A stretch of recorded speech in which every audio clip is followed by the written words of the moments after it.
Simply put, any system or app we create is about transformation.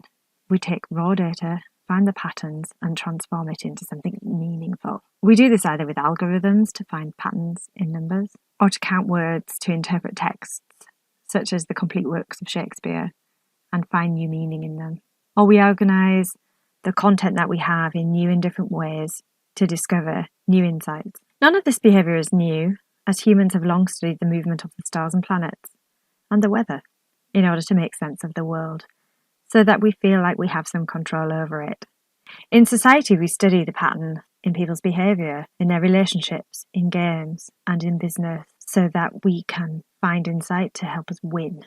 We want to win because the victors write the story. The gatekeepers of culture will write history and have a say on how life should be lived. Information is so powerful and life-changing that protecting it and destroying it was not uncommon. Cryptography, or the art of hiding information, began in Roman times.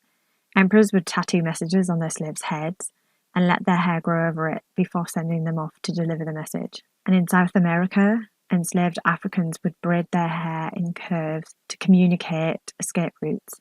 The curved braids represented the roads they would follow to their freedom. It was only during World War II that electromechanical devices such as the British bomb and then the computers known as Colossus were used to intercept enemy communications and interpret them, which eventually led to the Allies winning the war.